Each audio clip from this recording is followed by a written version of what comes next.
ఓం సహనావతు సహనౌ భునక్తు సహ వీర్యం కరవావహై తేజస్వినావధీతమస్తు మా విద్విషావహై.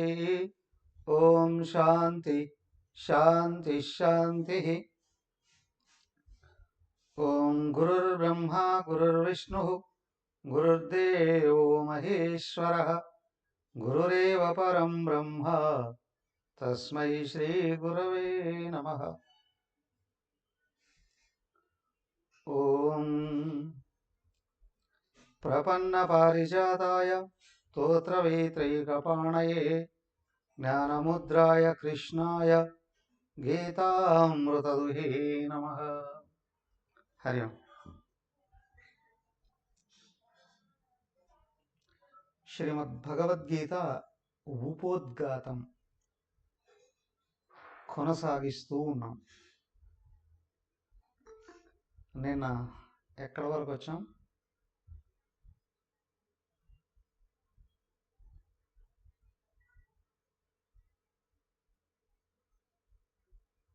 గుర్తుందా ఎవరికన్నా?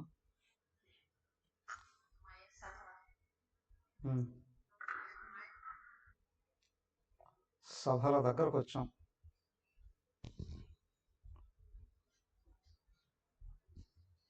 కదా, ఆది పర్వం, సభాపర్వం.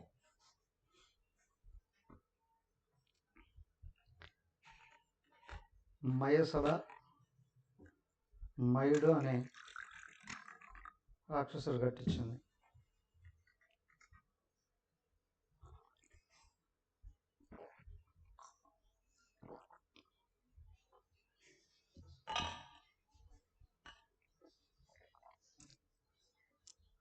మయసభలో రాజసూయ యాగం నడిపారు.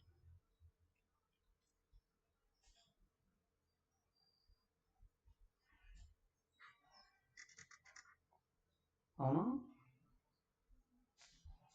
రాజసూయ యాగంలో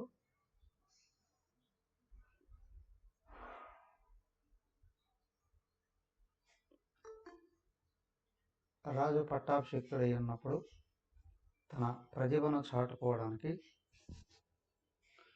రాజసూయ యాగం చేస్తారు.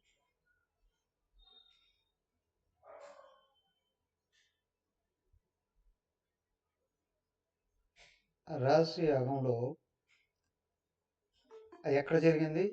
ఇంద్రప్రస్థం అనే నగరంలో, హస్తినాపురంలో కాదు.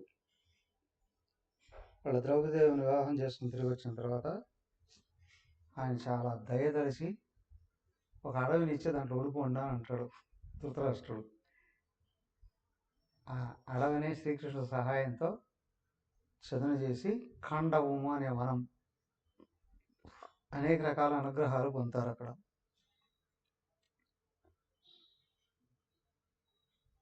అగ్నిదేవుడి చేత రథం ఇవ్వబడుతుంది.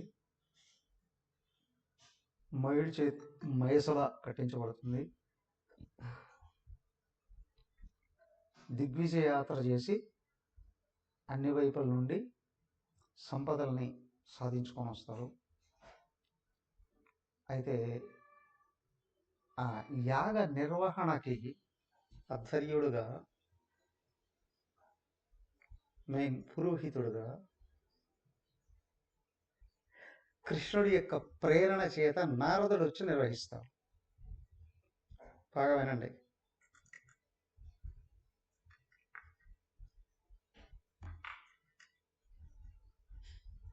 మ్యూట్లో ఉండాలి అందరూ.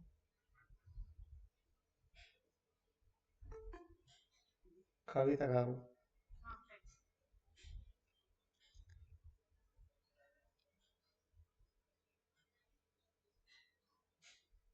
పురోహితుడి యొక్క స్థాయిని బట్టి యాగం యొక్క మహిమ, దేవతల యొక్క అనుగ్రహం ఉంటుంది. అవునా?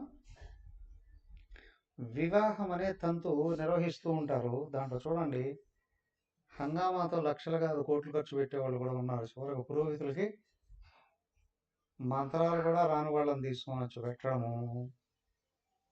ఒకవేళ వాళ్ళు వచ్చి నిర్వహిస్తే వాళ్ళకి తృప్తిగా దక్షిణలు ఇవ్వకపోవడము కూడా జరుగుతూ ఉంటాయి కదా. కానీ తెలిసినవాడు మంచి బాగా మంత్రము క్రియ తెలిసిన పురోహితులను పెట్టుకుంటారు ఉత్తమ కార్యాల్లో. అలాగే కృష్ణుడినే అడుగుతారు పాండవులు. కృష్ణుడు నారదుడిని ముందు పెడతాడు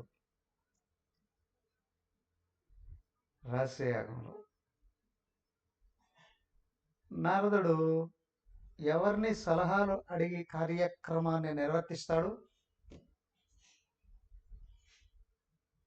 వాస్తవానికి యజమాని ధర్మరాజు కదా. ధర్మరాజుతో సహా అందరూ కృష్ణుడు ఏం చెప్తా చేస్తారు.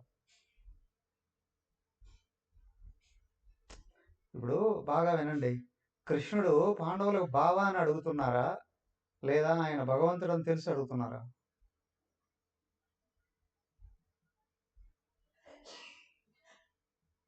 చెప్పండి ఎవరన్నా.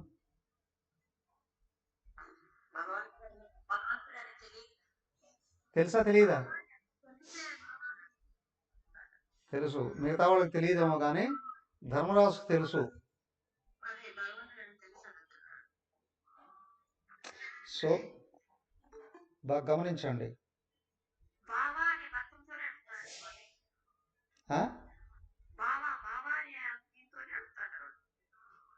అని మీ అభిప్రాయమా? నిజమా?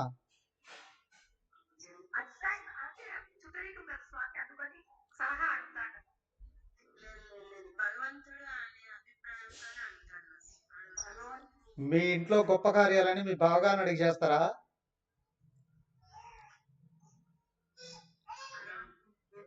చేస్తారా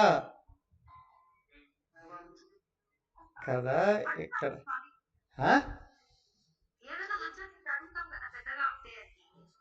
మీ బావగారు చెప్పినట్లు అన్ని చేస్తారా? మీ బావగారికి శరణాగతులు అవుతారా? సో కాబట్టి ఇక్కడ తెలుసుకోవాల్సింది ఏంటంటే, ఆయన బంధువు అని సలహాలు అడగట్లేదు, వీళ్ళు భగవంతుడు అని సలహాలు అడుగుతున్నారు. వెంటనే మీట్లోకి వెళ్ళిపోవాలి. మీరు జవాబు చెప్తున్నా, మీ డిస్టర్బెన్స్ వస్తున్నాయి అక్కడ నుండి. ఇక్కడ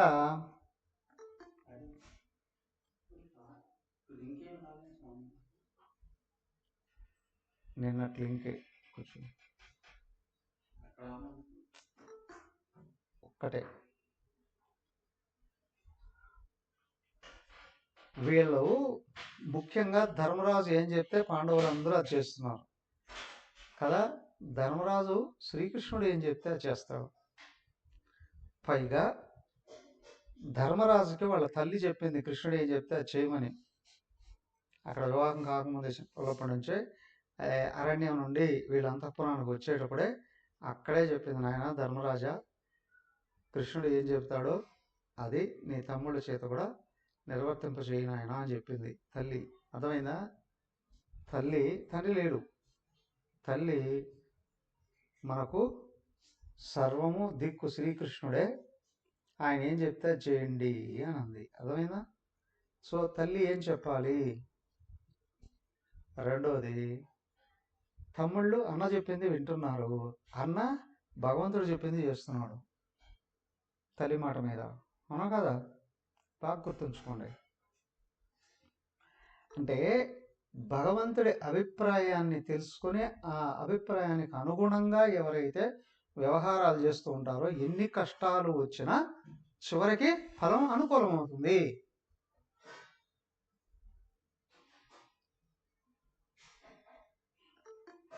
అదే రాజసూయ యాగాన్ని కూడా ధర్మరాజు సంపూర్ణంగా శరణాగతుడయ్యాడు కృష్ణుడికి.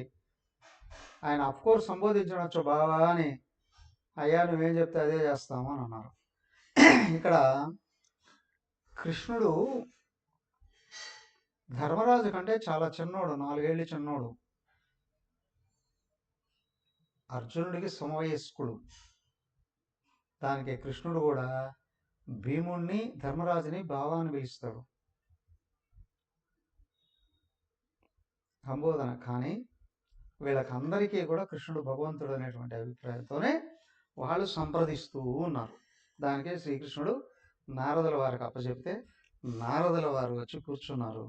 కూర్చొని ఏం చేశాడు తెలుసా? అయ్యా, కార్యక్రమం అంతా అయిన తర్వాత యజమానురాలు ఏనుగు మీద కూర్చొని ఊరేగింపు అంటారు కదా, ఊరేగాలయ్యా.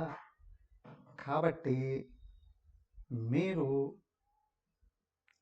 ఇంతవరకు ఎవరు చేయలేని విధంగా చేయాలి, నేను చేయిస్తాను ఆ విధంగా.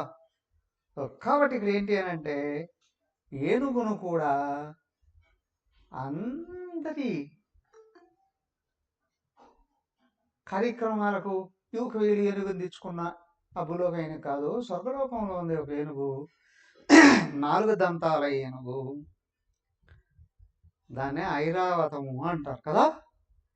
ఐరావతాన్ని తీసుకొని వచ్చి ఇక్కడ పెట్టి పూజ, ఐరావతానికి కూడా పూజ చేసి, ఏనుగు పూజ చేస్తారుగా, ఐరావతానికి పూజ చేసి కార్యక్రమాన్ని నిర్వర్తించండి అయ్యా అని. అయ్యా, స్వర్గలోకంలో ఉంది ఐరావతం, ఎట్లా వస్తుంది? ఏమో తీసుకొచ్చేయండి అని అంటాడు ఆయన. ఎక్కడి నుండి? కేరళ నుండా, తమిళనాడు నుండా కదా, స్వర్గలోకం నుండి అని. స్వర్గలోకం నుండి ఎట్లా వస్తుంది అనేది అర్జునార్జునులు, నేను వెళ్ళి తీసుకొని వచ్చేస్తాను అంటాడు భీముడు. ఎలా వెళ్తావయ్యా అంటే ఆయన విద్యలు ఆయనకు ఉన్నాయి. కాకపోతే అర్జునుడికి శ్రీకృష్ణుడు చెప్తాడు, భూలోకం నుండి నిచ్చెన కడతాడు అర్జునుడు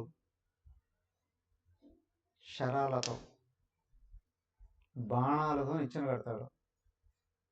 ఆ బాణాల నిచ్చెన మీద నుండి ఎక్కేసి భీముడు స్వర్గలోకానికి వెళ్ళిపోతాడు. ఏమంటే ఆ నిచ్చెన ఎప్పటికీ ఉందా అని అడక్కండి,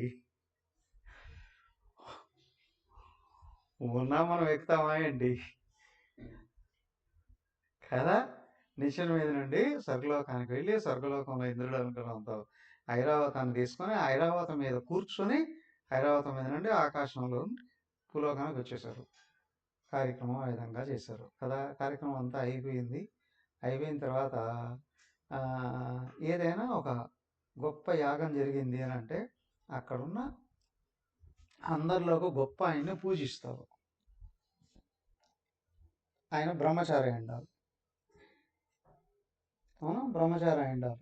ఆయన పూజిస్తే, ఆయన అనుగ్రహిస్తే ఫలాలన్నీ వస్తాయండి. ఇప్పుడు బ్రహ్మచారి ఎవరు? ఎక్కడ?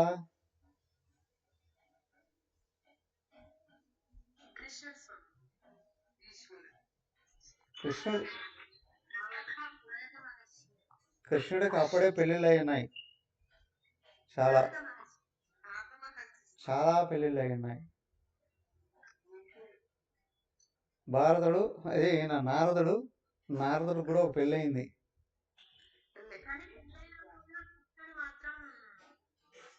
కానీ ఆయన పురోహితుడు, ఇక్కడ పురోహితుడు ఆయన.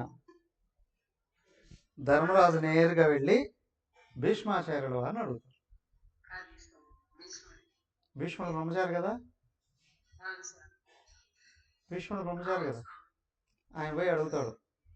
ఆయన అడిగి అక్కడికి వెళ్ళిపోయి ఆయన నమస్కరించి, తాతగారు, ఇక్కడ ఉన్న ఏకైకమైన వ్యక్తి బ్రహ్మచారి మీరే కదా, అందరికంటే పెద్దవారు, అందరికంటే శక్తివంతులు, మాకు గౌరవనీయులు, కాబట్టి మీరు వచ్చి కూర్చోండి, మేము మీకు అగ్రతాంబూలం ఇస్తాము అని. ఆయన అంటాడు, ధర్మజ, నాకు పెళ్లి కాలేదు కానీ నా బ్రహ్మచర్యం దెబ్బతింది అంటాడు. కానీ వాళ్ళ అభిప్రాయం ఎక్కడ చూడండి, మా తమ్ముడికి పెళ్లి చేయడం కొరకు కాశీరాజు కాశీరాజుని జయించి ఆ కుమార్తెను చేయగొట్టుకొని అవునా రథంలో ఎక్కించుకొని తీసుకొని వచ్చేసాను. అమ్మాయిని తగిలాను కదా నా బ్రహ్మచర్య పోయిందయ్యా అంటాడు. పోయినట్టు అంటాడు. అంత నిష్ట చూడండి, అర్థమైందా? అమ్మాయిలు తగిలాను కదయ్యా అంటాడు. థింక్ వాళ్ళ స్థాయి ఆయన ఎంత గొప్పతనం ఉందో చూడాలి, గమనించాలి మనం. ఏ పోయింది అనడం కాదు, ఆయన అన్నాడు. అది కూడా ఆయన అప్పుడు ఆయనే సజెస్ట్ చేస్తాడు, ఇదిగో మన అందరిలోకి నిజమైన బ్రహ్మచారి శ్రీకృష్ణుడే అని అంటాడు. ఎవరు? భీష్మాచార్యులు వారు చెప్తారు. ఆయన రీజన్ కూడా చెప్తారు. బ్రహ్మచారి అంటే బ్రహ్మణి చరతి, ఇది బ్రహ్మచారి, నిరంతరం బ్రహ్మ భావంలో వ్యవహరించేవాడు బ్రహ్మచారి. నేను భగవంతుడిని అని, నేను పరమాత్మను గుర్తుంచుకున్నవాడు బ్రహ్మచారి. ఆ భావం చెదరకుండా వ్యవహరించిన వాడు బ్రహ్మచారి. గృహస్థ కావచ్చు, ఇంకొకటి కావచ్చు. నేను దేహానికి అన్యంగా ఆత్మగా ఉన్నాను అని ఎవరైతే గుర్తించి అందులో నిలబడతారో, అది గుర్తుంచుకుంటారో వాళ్ళందరూ బ్రహ్మచారులే. అవునా చెప్తాడు భీష్మాచార్యులు వారు. వెంటనే శిశుపాలుడు లేచి ఇష్టం వచ్చినట్టు మాట్లాడతాడు. దుర్యోధనుడు కొంతమంది విమర్శిస్తే సహదేవుడు లేచి సవాల్ చేస్తాడు, శ్రీకృష్ణ భగవానుడి కంటే గొప్ప బ్రహ్మచారి ఎవరున్నారు? ఈ శిశుపాలుడు అప్పుడు లేచి సహదేవుడితో సహా భీష్మాచార్యుడు కూడా తిడతాడు, ధర్మరాజును కూడా దూషిస్తాడు. పైగా శ్రీకృష్ణుని ఇష్టం వచ్చినట్టు మాట్లాడతాడు. శ్రీకృష్ణుడు కులం లేదు, గోత్రం లేదు, నీతి లేదు, ధర్మం లేదు, ఎన్నెన్నెన్నెన్నెన్నెన్నో మాట్లాడేస్తాడు. పైగా దొంగ అంటాడు. ఎలా అంటే రుక్మిణీదేవితో నాకు వివాహం నిశ్చయం అయితే కొద్దిసేపట్లో వివాహం ఉందనగా వచ్చి దొంగతనం చేసి తీసుకెళ్ళిపోయాడు రుక్మిణీదేవిని, దొంగ అంటాడు. శ్రీకృష్ణుడు నవ్వుతూ కామ్గా ఉంటాడు. వాడు తిట్టి అవునా 100 తిట్లు అవునా పూర్తయ్యాయి, చెయ్యిట్ అంటాడు, చక్రం వస్తుంది, తిట్టాడు, వాడు తల లేచిపోతుంది. కానీ దేహం పడిపోతుంది, కానీ వాళ్ళ లోపల నుంచి ఒక తేజస్సు వచ్చి శ్రీకృష్ణుడిలో కలిసిపోతుందండి. అందరూ చూస్తూ ఉంటారు. అంటే వాడు చచ్చిపోయిన వాడి జీవం కృష్ణుడిలోనే కలిసిపోయింది. ఎందుకు అంటే 24 గంటలు కృష్ణుడినే కలుసుకుంటున్నాడు.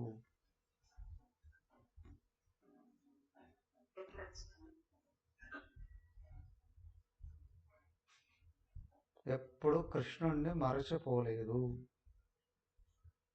అవునా? అయితే అసూయతో తెలుసుకుంటున్నాడు వాడు, అందుకే సంపాదిస్తుంది వచ్చింది.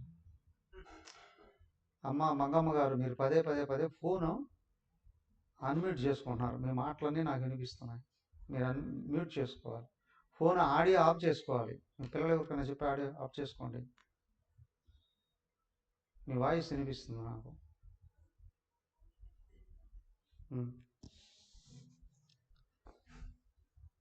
అలాగా శిశుపాలుడు ఆ యాగంలోనే చనిపోవడం, పెద్ద భయంకరమైన యుద్ధం కూడా జరుగుతుంది.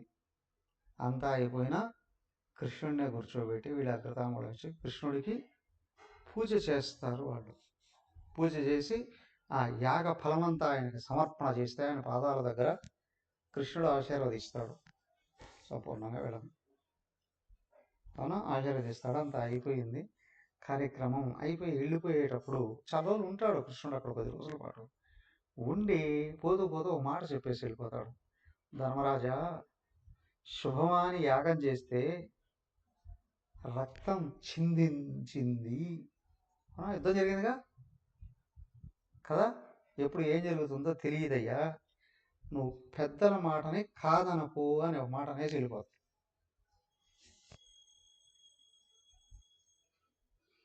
ఇప్పుడు సాక్షాత్ భగవంతుడే వాళ్ళ వైపు ఉన్న మనకు ఒక మహాత్ముడు సహాయం ఉన్నాడు అని అంటే మనం చేసే తప్పులన్నీ క్షమించేసి అన్నీ తీసుకొని ఇచ్చేది. ముఖ్యమంత్రి ప్రధానమంత్రి తండ్రి అయితే కొడుకు ఎన్ని పాపాలు చేసినా వెనకేసుకొని పాపాల బైరవుడిలాగా తయారు చేయడు. ఇక్కడ ఓ సద్గురు మన వెంట ఉన్నారు అని అంటే మన తప్పులన్నీ సరిదిద్దుతాడు. మనం యాక్సెప్ట్ చేయగలగాలి. వ్యక్తి పరిపూర్ణుడు కావాలి అని అంటే అల్పమైన గుణాలన్నీ వెళ్ళిపోవాలి. తమస్వభావాలు, రజస్వభావాలు, సత్వం కూడా దాటేయాలి. అవునా?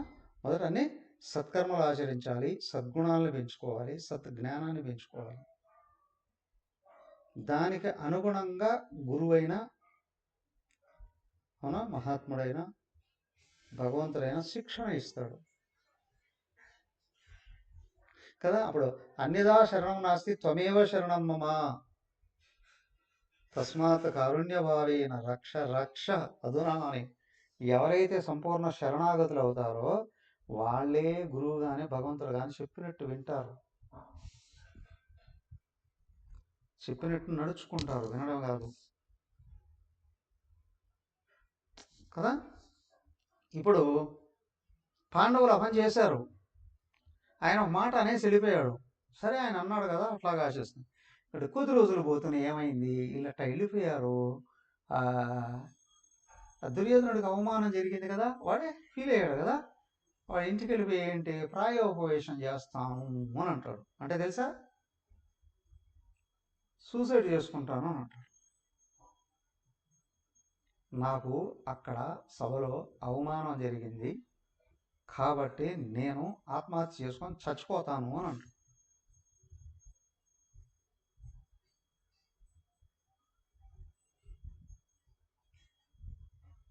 శకుని పట్టుకు పరిగెత్తుకుంటూ వస్తాడు.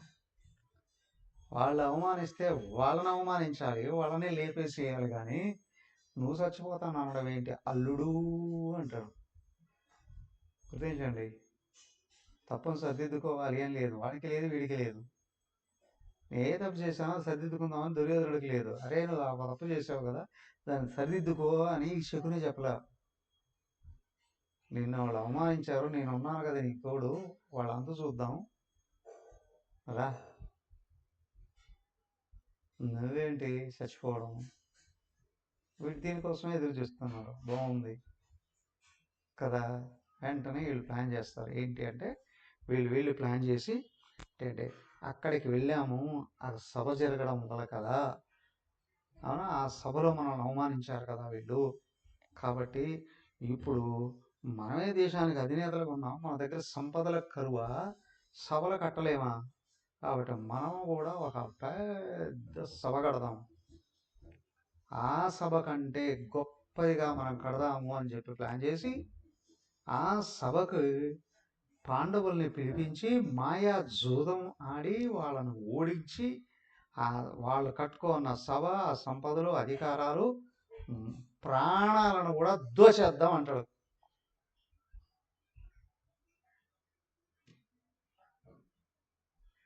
ప్రాణం పోయేవాడికి పండుగ చేసుకున్నట్టు అనిపించింది దుర్యోధనుడికి. ఇది కదా మనకు కావాల్సింది.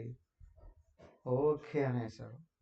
వీళ్ళు ప్లాన్ చేసుకొని ఇప్పుడు నేరుగా వెళ్ళి ఆయన్ని అడిగారు. ఎవరిని? ధృతరాష్ట్రుడిని. ఇట్లా మేము చేద్దాం అనుకుంటున్నాం. ఆయన ఓకే మీరు చేద్దామని అనుకుంటే నా అబ్జెక్షన్ ఏముంటుంది అని అంటుంటూనే, కానీ వీళ్ళకి ఇంకొకటి కూడా చెప్పారు. అక్కడ పాండవుల్ని పిలిపించి మాయా జూదం ఆడదాం. ఆయన వద్దంటాడు, అటు ఎందుకు లేరా వద్దులేరా అంటే అది కాదు, ఒట్టిట్టు చూద్దాం అని అంటారు వీళ్ళు. ఆయన అటు చూద్దాం, సరే పిలిపిస్తారు. ఇప్పుడు ఈ సభలో జరుగుతుంది జూదం, ఇక్కడ మాయా జూదం జరుగుతుంది. కాబట్టి మాయా అంటే ప్రపంచమేనండి. ప్రపంచంలో ప్రతి వ్యవహారం కూడా అల్పబుద్ధులు కలిగిన వాడు, వక్ర బుద్ధులు కలిగిన వాడు. జూదం అంటే మోసమేగా, మోసం చేసి బాగుపడాలి అని ప్రయత్నం చేస్తాడు. అవునా కదా. లేబర్ దగ్గర నుండి వ్యాపారస్తుడైనా, వ్యవసాయదారుడైనా, రాజకీయ నాయకుడైనా ఆర్మీలో కూడా మోసాలు జరుగుతున్నాయి లేదా? అవునా కదా? అయ్యా కాషాయస్త్రాలు కట్టుకునేవాడు దగ్గర దాకా మోసాలు చేస్తే గొప్ప పేరు వస్తుంది అని అనుకుంటున్నాడు. అవునా కదా? అదే ఇక్కడ జూదం ఆడించి వాళ్ళు ఓడించి పంపించేయాలని వీళ్ళ ప్లాన్. కానీ ఆయనకి చెప్పారు ఉత్తి జూదం ఆడదాము అని. సరే అన్నాడు. అది కూడా అదే కావాల్సింది. మొత్తం వాళ్ళని కూడా పిలిపించారు. ఇక్కడ కార్యక్రమం అంతా అయిపోయిన తర్వాత వీళ్ళు వెళ్ళిపోవడానికి రెడీ అవుతూ ఉంటే అప్పుడు వీళ్ళు వెళ్ళి పిలుస్తారు. వీళ్ళు నేరుగా చెప్పరు, ధృతరాష్ట్రుడు చెప్తారు. ధృతరాష్ట్రుడు, ధర్మరాజా అయ్యా ఎట్రా ఏదో మీ తమ్ముడు సరదా పడుతున్నాడు, ఉత్తిది జూదం ఆడుకో అని. తమ్ముళ్ళు అందరూ కాదంటారు, మిగతా వాళ్ళందరూ కూడా వద్దంటారు. ధర్మరాజు కూడా తటవటాయిస్తూ ఉంటే కృష్ణుడు మాట గుర్తొస్తుంది. ఏమని? పెద్దవాళ్ళు ఏదైనా చెప్పినా వద్దను అనుకో అన్నాడే. ఇప్పుడు ఈయన తండ్రి స్థానంలో ఉన్నాయన కదా, తండ్రి స్థానంలో ఉన్నాయన రాజు కూడా కదా, జూదం ఆడండి అని అంటే ఒత్తిదే కదా అని అక్కడ మొదలు పెడతాడు కదా, అన్నీ పోగొట్టుకుని చివరికి ద్రౌపది దేవిని వస్త్రాపహరణం చేసే సభలో అవమానిస్తారు కదా, ఆమె భగవంతుని వేడుకుంటుంది. కృష్ణ ఆయన రావడము, ఆమెకు వస్త్రాలు ఇవ్వడము, రక్షించబడము. ఆ సభలో బాగా వినండి, ఆమెకు వస్త్రాలు లాగుతూ ఉంటే ధృతరాష్ట్రుడు, గాంధారి కూడా అక్కడే ఉన్నారు.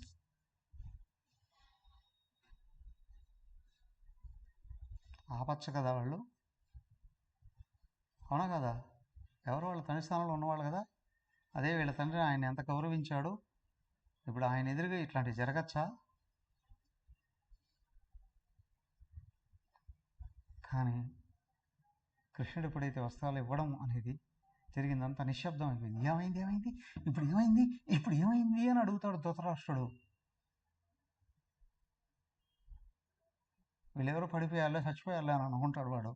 కానీ కృష్ణుడు వస్త్రాలు అందిస్తున్నాడు అనే విషయం ఎక్కడైతే తెలుస్తుందో వీడికి భయం కలుగుతుంది. కృష్ణుడు వచ్చాడు అని అంటే సార్ ధృతరాష్ట్రుడు భయం కలుగుతుంది, కృష్ణుడు చంపేస్తాడు అని. కృష్ణుడు కోపం వస్తే వేసేస్తాడు. కానీ వెంటనే ఏం చేస్తాడో వాళ్ళని ఒప్పించి వాళ్ళ రాజ్యం వస్త్రాలు అవన్నీ ఇప్పించేసేస్తాడు. లేకపోతే ఇప్పుడు కృష్ణుడు కోపం వస్తే మన వాళ్ళందరినీ చంపేస్తాడు. సరే వాళ్ళు మళ్ళీ తిరిగి వెళ్ళిపోబోతూ ఉంటే మళ్ళీ ధృతరాష్ట్రుడి చేతనే పిలిపిస్తారు.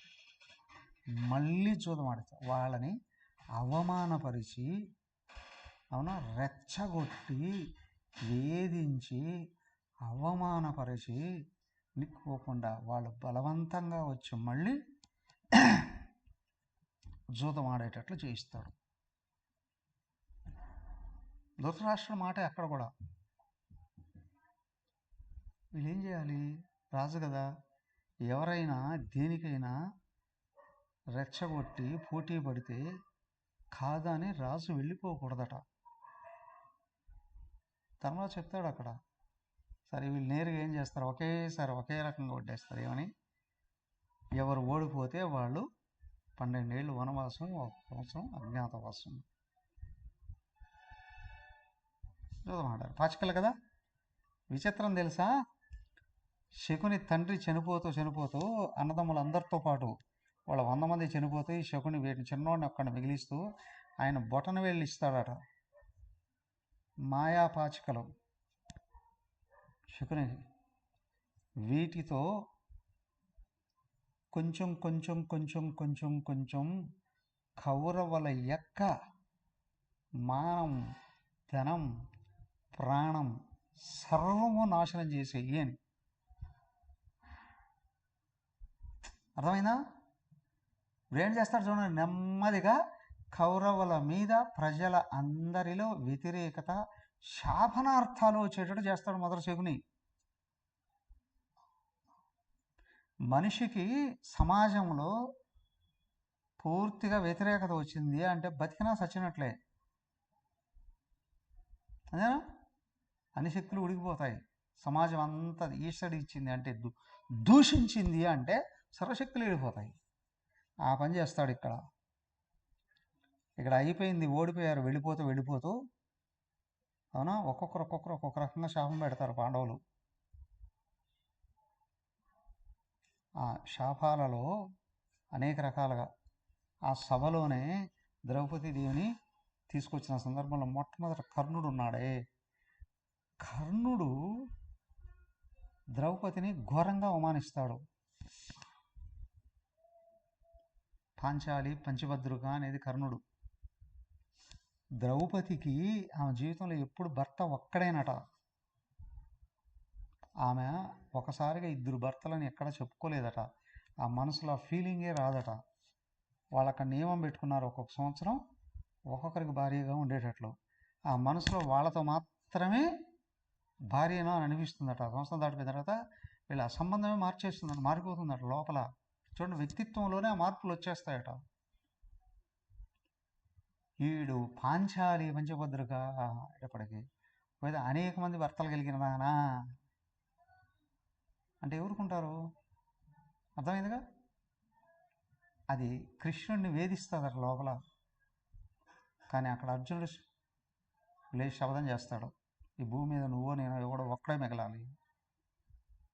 అవునా? అర్థమైందా? ఒక్కడే మిగలాలి. అయిపోయింది. 2 జుట్టు పట్టుకొని లాక్కొని వస్తాడు కదా దుశ్శాసనుడు. అప్పుడు నిండు సభలో దుర్యోధనుడు తొడ చూపించి, ఇక్కడ నీ స్థానం ఇక్కడికి వచ్చి కూర్చో అని అంటాడట. 2 విషయాలను చూసి భీముడు శపథం చేస్తాడు. దుర్యోధనుడికి అక్కడ తొడ విరగొట్టి చంపేస్తాను అని. దుశ్శాసనుడిని అయితే రాబోయే యుద్ధంలో నిన్ను కింద పడేసి నీ గుండెలు పగలగొట్టి నీ రక్తం తాగుతాను భీముడు శపథం చేస్తాడు. తర్వాత వెళుతూ ద్రౌపది ఆ జుట్టు లాగాడు కదా, ఆ జుట్టు ముడేసుకోదట. దుశ్శాసనుడు సచ్చి వాడు గుండెలు పగలగొట్టి ఆ రక్తాన్ని తెచ్చి నా తలకు రుద్దే అంత వరకు ఈ జుట్టు ముడేయను అంటుంది. వీళ్ళందరూ ఎవరిని శరణాగతులు అయ్యున్నారు? కృష్ణుడే కదా. ఇప్పుడు కృష్ణుడు వీళ్ళ యొక్క శబదాలను నెరవేరుస్తాడా లేడా? అర్థమైందా? దానికి ఏంటంటే పెద్దల సమక్షంలో బాగుపడదలుచుకున్న వాళ్ళు ఎవ్వరూ కూడా గౌరవనీయుల్ని అవమానపరచకూడదు. అవునా? మాట్లాడకూడనిది మాట్లాడకూడదు. నీకు ఆశీర్వాదాలు రాకపోయినా శాపాలు రాకుండా ఉండేటట్టు చూసుకోగలగాలి. వివేకవంతుడు ఎప్పుడు కూడా గమనించుకోగలగాలి. పెద్దల్ని అవమానపరచడం, గౌరవనీయుల్ని అవమానపరచడం అనేది ఎప్పుడు చేయకూడదు. ఎప్పుడే గుర్తుపెట్టుకొని ఉండగలగాలి కదా. కానీ వీళ్ళు నోటి దురుసుతో ఒక్కొక్క మాట అని వాళ్ళ ప్రాణాలను వాళ్ళు అప్పుడే తీసేసుకున్నారు. వెళ్ళిపోయారు వీళ్ళు ఒక్కొక్కరు. మొత్తం అప్పుడు వాళ్ళు కట్టుకున్న రాజ్యం, అక్కడ సంపాదించుకున్న సంపదలు, అధికారాలు అన్ని కట్టుబట్టలతో మొత్తం అడుగు వెళ్ళిపోయారు. 12 సంవత్సరాలు అడవుల్లో ఉన్నారు. అయితే ఎంత బాధ చూడండి. ఆ 12 సంవత్సరాలు వాళ్ళు అడవుల్లో ఉన్నారు కదా, వదిలేయలేదు వీళ్ళు. కణికుడు అనే ఒక నాస్తికుడు, కణిక నీతి అని అంటారు, బాగా గుర్తుపెట్టుకోండి. నాస్తికుడు. ఈ నాస్తికుడు ధృతరాష్ట్రుడికి దుర్యోధనాదులకు బోధన చేస్తాడు. నువ్వు శాశ్వతంగా రాజ్య అధికారంలో ఉండాలి అని అంటే శత్రు శేషాన్ని మిగిలినవ్వు అని. అవునా? దాన్ని చాలామంది ఇప్పుడు రాజులు పాటిస్తుంటారు, అవునా కదా? నా శత్రువుని లేపేస్తే అధికారం నాకే ఉంటుంది. అయ్యా, అప్పుడైనా ఇప్పుడైనా ప్రజల మనస్సును దోచిన వాడికి అధికారం ఉన్నా లేకపోయినా ప్రజలు గుండెలో గుడి కడతారు, అవునా కదా? కానీ శత్రువుని నాశనం చేయడానికి ప్రయత్నం చేస్తే కదా, ఆ శత్రువు సత్ సజ్జనుడయి ఉంటే, మహానుభావుడైతే, ఉత్తమ లక్షణాలు కలిగిన వాడైతే ఎవరు రక్షిస్తారు వాళ్ళని? ఖచ్చితంగా భగవంతుడు రక్షిస్తాడా?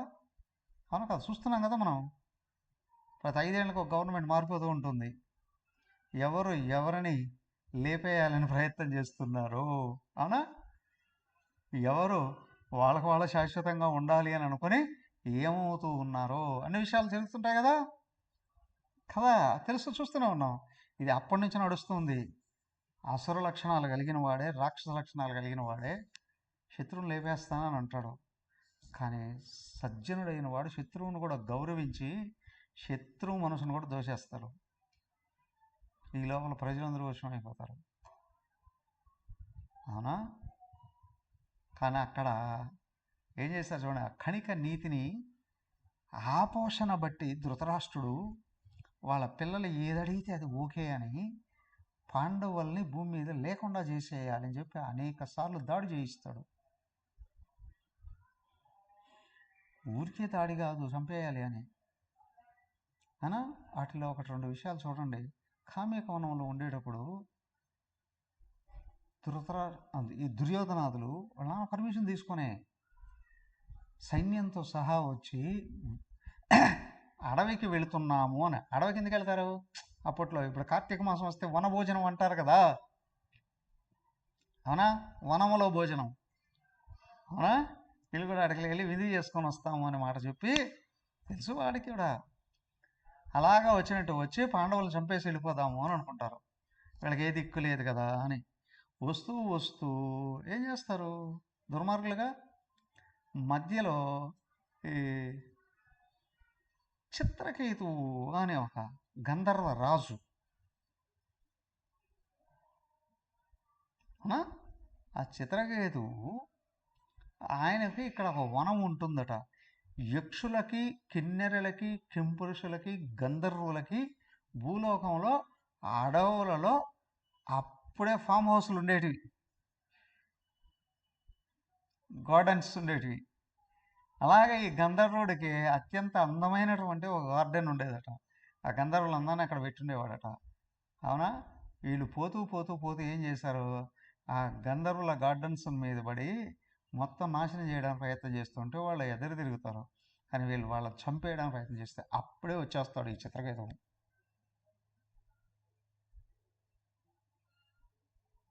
ఇక్కడ భీష్ముడు, ద్రోణుడు వెళ్ళడు అక్కడ. అప్పుడు దుష్ట చతుష్టయం ఉన్నారుగా,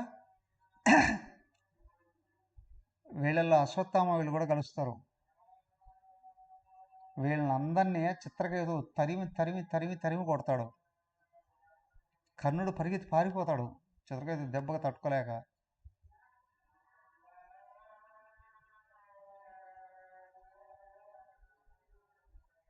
దుర్యోధనుడు పరిగెత్తి పారిపోతాడు. దుశ్శాసనుడు ఇంకా అడ్రస్ ఉంటాడా కదా. చివరికి వాడు వదలకుండా దుర్యోధనుడిని భార్యతో సహా పట్టుకొని వాడు రథానికి కట్టేసుకొని ఈ చిత్రకేతు గంధర్వలోకాన్ని తీసుకెళ్ళిపోయి అక్కడ చూద్దాం వీడి కథ ఇక్కడ కాదు పట్టుకొని వెళ్ళిపోతూ ఉంటే ఆ దృశ్యాన్ని భీముడు చూస్తాడు, ఆనందిస్తాడు, డ్యాన్స్ చేస్తాడు, అవునా? అయితే ఆ విషయాన్ని వీళ్ళ కుల గురువు దౌమ్యుడు వాడు చూసి ధర్మరాజుకి చెప్తాడు, అయ్యా వాళ్ళకి తగమైన శాస్తి జరిగింది అని. ఎవరికి ఏమిటి అంటే జరిగిన కథ అంతా చెప్తాడు. అప్పుడు వెంటనే భీముడిని పిలిపించి, అర్జునుడిని పిలిపించి వెంటనే వాళ్ళని విడిపించుకొని తీసుకురండి అని అంటారు. ఎందుకు అని వీళ్ళు ఎదిరిస్తారు. కానీ అక్కడ చెప్తాడు, మనము 100 మంది అన్నదమ్ములము, అవునా? మనకు గొడవలు వస్తే, కానీ మనకు ఇతరులతో గొడవలు వస్తే 105 మంది అన్నదమ్ములు మనం గుర్తుపెట్టుకుని అంటారు. 5 మంది అన్నదమ్ములు కదా, 5 మంది. కానీ ఇతరులతో, ఇతర లోకాలతోనో ప్రదేశాలతోనో గొడవలు వస్తే మనం 105 మంది అన్నదమ్ములము, మనల్ని మనం రక్షించుకోవాలి, వెంటనే వెళ్ళి రక్షించి తీసుకురాకు అని అర్జునుడు వెళ్ళి చిత్రకేతుని ఓడించి దుర్యోధనుడిని భార్యతో సహా పట్టుకొని వస్తాడు. అయితే చెప్తాడు అక్కడ చిత్రకేతు, అర్జునుడు వీళ్ళ కుటుంబం అంటే గౌరవమే తెలుసు, వీడు దుర్యోధనుడు కావాలి అని గిల్లి గజ్జాలు పెట్టుకొని పాండవులను చంపేయడానికే వస్తాడు, తెలుసు ఆ విషయం చిత్రకేతుకు, అందుకే పట్టుకుని వెళ్తాడు. కానీ అక్కడ చెప్తాడు, అయ్యా వీళ్ళు వచ్చింది మిమ్మల్ని చంపడానికి అని. అదేమోనంటే మా అన్నగారు చెప్పారు విడిపించుకురామని, తీసుకెళ్లాల్సిందే. వదిలేస్తాడు, తీసుకెళ్ళిపోతాడు. తీసుకెళ్ళిపోయిన తర్వాత విడిపించాడా? వీళ్ళని చంపడానికి వచ్చినప్పటికి కూడా విడిపించాడా? బాగా గమనించండి. తనకు ప్రమాదాన్ని తలపెట్టిన వాడిని కూడా సంరక్షించేటువంటి వాడిని సాధువు అంటారు, సత్పురుషుడు అంటారు. అర్థమైందా? ధర్మరాజు ఎవరు? అర్థమైందిగా, అవునా? అక్కడ భగవంతుడు పరిత్రాణాయ సాధూనాం వినాశాయ చ దుష్కృతం అని అంటాడు కదా, అవునా? ఎందుకయ్యా ధర్మరాజును రక్షించడానికి శ్రీకృష్ణుడు ఉద్యుక్తుడయ్యాడో ఇప్పుడు చెప్పండి. ఇంతకుముందు ఎవరో అన్నారే, ఇక్కడ ధర్మరాజు తన బావగారని రక్షిస్తున్నాడా, ధర్మరాజు ధర్మాత్ముడని రక్షిస్తున్నాడా శ్రీకృష్ణుడు? అర్థమైందా? అర్థమైందిగా. సో అక్కడ వ్యక్తి ఎవరైనా కావచ్చు, ధర్మాత్ముడైతే భగవంతుడు రక్షిస్తాడు. నువ్వు భగవంతుడి చేత రక్షించబడాలి అని అనుకుంటే నువ్వు ధర్మాత్ముడు కాగలగాలి.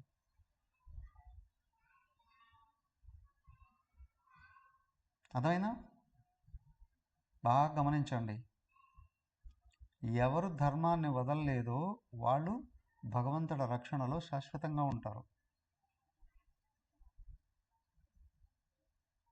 కృష్ణుడు చేసింది అది ఇక్కడ.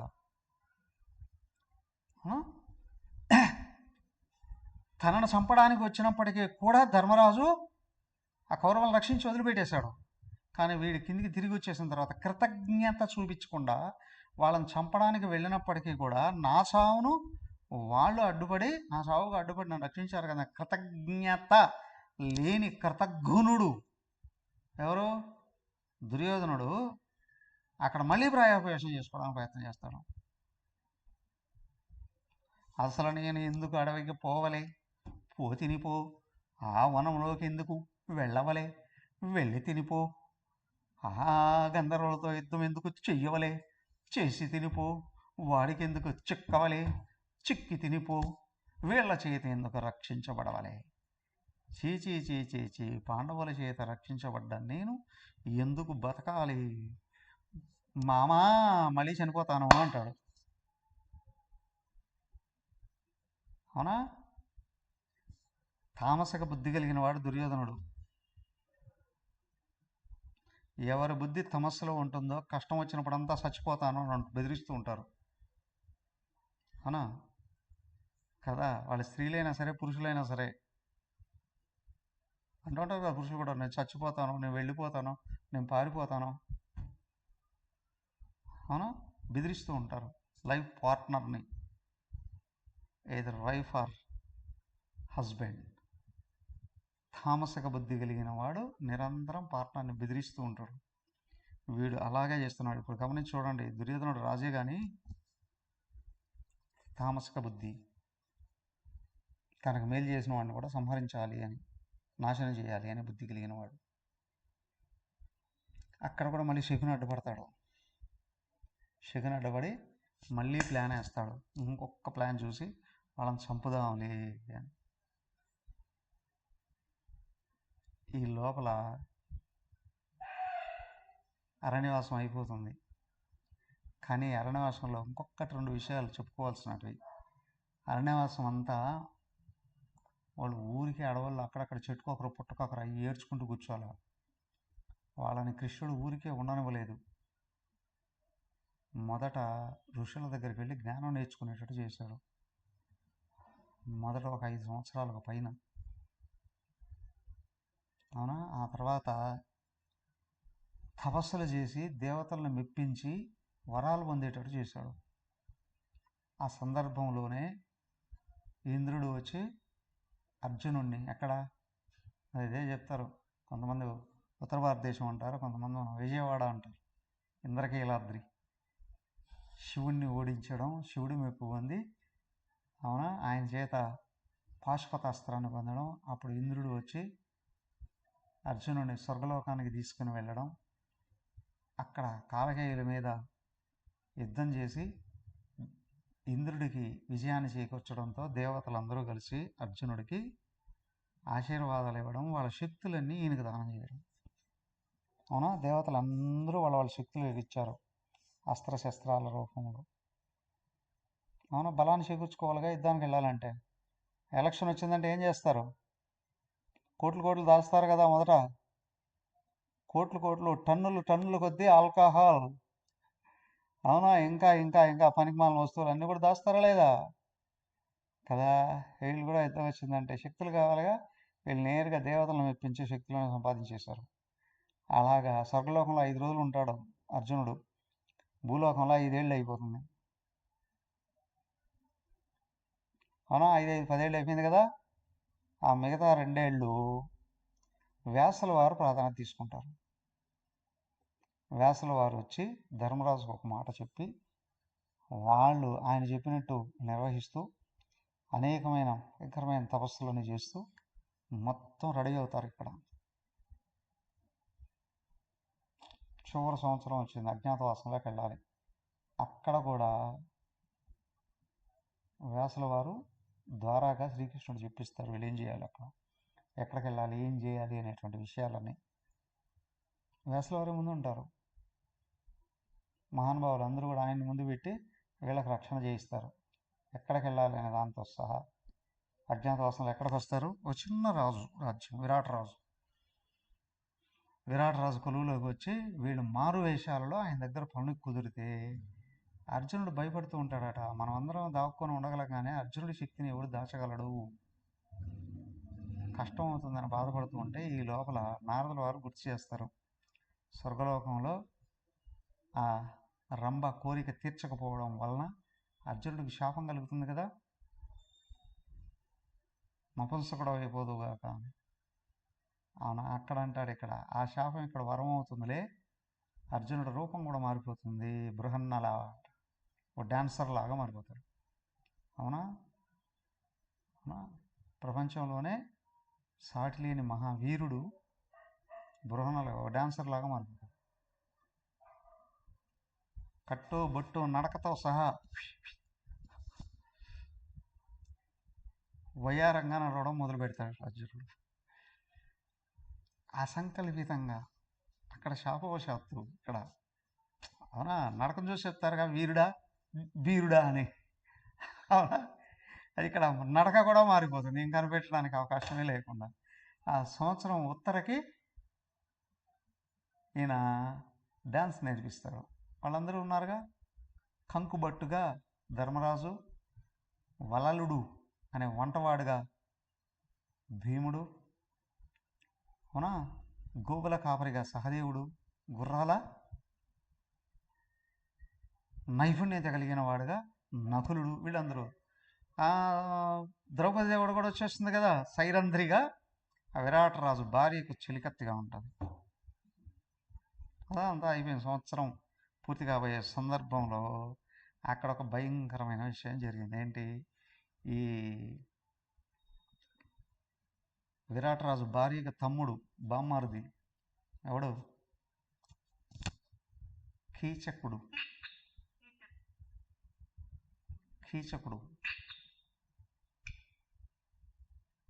వాడు మహాబలుడే.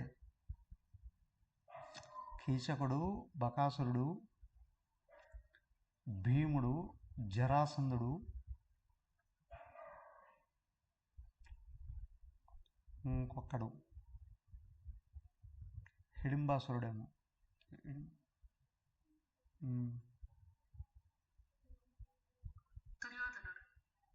దుర్యోధనుడు వచ్చాడు కదా. దుర్యోధనుడు, భీముడు, కీచకుడు, జరాసంధుడు, ఐదవవాడు వీడు బకాసురుడు. 5 మంది 5 మంది ఒకే లగ్నంలో పుట్టారట. ఈ 5 మందిలో మొట్టమొదట ఎవరిని చంపుతాడో ఆ చంపిన వాడి చేతిలో మిగతా వాళ్ళందరూ కూడా తెస్తారట. అక్కడ ఫస్ట్ బకాసురుని చంపేశాడు భీముడు. అవునా? ఇక్కడ కీచకుడిని కూడా చంపుతాడు. అట్లాగే కీచక వధ జరిగిపోతుంది. కానీ కీచకుడు చచ్చిపోయాడు అని తెలిస్తే అది సైరంధ్రి వలన అని వచ్చేటప్పటికి కీచకుడు కొడుకులు ఉన్నారే, తమ్ముళ్ళు కొడుకులు, మరి వాళ్ళందరూ వచ్చి ఆ శవాన్ని ఒక రథంలో కట్టి ఇంకొక వైపు ద్రౌపదీదేవిని కూడా కట్టి తీసుకెళ్ళి కలిపి దహనం చేసేస్తాము అన్నమాట. మధ్యలో మళ్ళీ భీముడే అడ్డొచ్చి వాళ్ళందరినీ చంపేసి ద్రౌపదీదేవిని విడిపిస్తాడు కదా. అయితే ఇక్కడ కీచకుడు చనిపోవడంతోనే వార్త హస్తినాపురానికి వెళుతుంది. ఏమని? కీచకుడిని ఎవడైతే చంపాడో వాడు ఖచ్చితంగా భీముడే. కాబట్టి భీముడు అక్కడ ఉన్నాడు, ఎలాగైనా వాళ్ళని రెచ్చగొట్టి బయటికి లాగాలి అని చెప్పి గోగ్రహణము అని, ఉత్తర గోగ్రహణము, వాళ్ళ ఊరిలో వీళ్ళంతా సైన్యం 2 వైపులకు వెళ్ళిపోయి ఒక వైపు ఏమో ఆ ఆవులను మళ్ళించుకొని వెళ్ళి రెండో వైపు మిగతా వాళ్ళందరూ కాచుకో ఉంటారు. ఆవుల్ని తిరిగి తీసుకురావడానికి ప్రయత్నం చేయడంలో విరాట్ రాజు తన కొడుకులను కూడా తీసుకుని వెళ్ళి సైన్యాన్ని తీసుకొని అక్కడికి వెళ్తాడు. వాళ్ళు అక్కడికి వెళ్ళేటప్పటికి వీళ్ళు భీష్ముడు, ద్రోణుడు, దుర్యోధనుడితో సహా వీళ్ళందరూ దక్షిణం వైపు వచ్చి రాజ్యం మీద పడతారు. అప్పుడు ఎవరు రక్షిస్తారో తెలుసుగా, సినిమాలు 4 చోట్ల చూసుంటారు. ఉత్తర ప్రగల్భాలు కదా, అవన్నీ జరగడము. ద్రౌపదీదేవి ముందుకు వచ్చి ఉత్తరుడు ఏం చేస్తాడో, నాకు రథసారథి దొరికితే చాలు, నేను వెళ్ళి వాళ్ళందరినీ యుద్ధం చేసి జయించేసి తిరిగి వస్తాను అని. అప్పుడు ఉత్తర కూడా వచ్చి అడుగుతుందట, వాళ్ళని ఓడించినప్పుడు వాళ్ళ తలపాగాలు ఉంటాయి, కట్ చేసుకొని తీసుకురా, నాకు ఆట బొమ్మలు కావాలి. వీడు ప్రగల్భాలన్నీ పలిగేసి వచ్చేస్తాడు కదా. పలిగి వచ్చినప్పుడు రథసారథి ఎవరు అంటే మా బృహణలో చేస్తాడు అని ఆమె అంటుంది. వాడు అవమానిస్తాడు. బృహణలో అంటే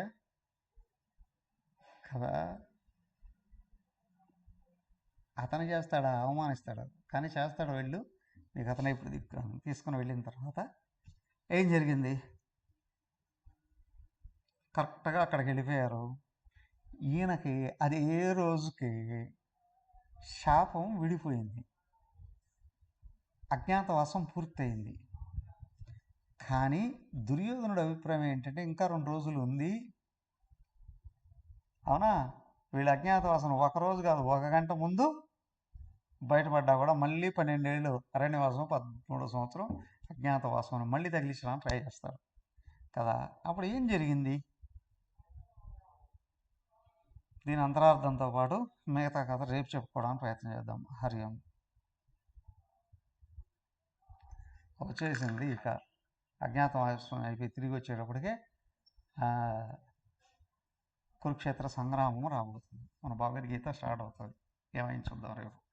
హరి ఓం. ఓం సర్వే భవంతు సుఖినః, సర్వే సంతు నిరామయాః, సర్వే భద్రాణి పశ్యంతు, మా కశ్చిద్ దుఃఖభాగ్ భవేత్. ఓం శాంతి శాంతి శాంతి. హరి ఓం. శ్రీ గురుభ్యో నమః. హరి ఓం. హరి ఓం.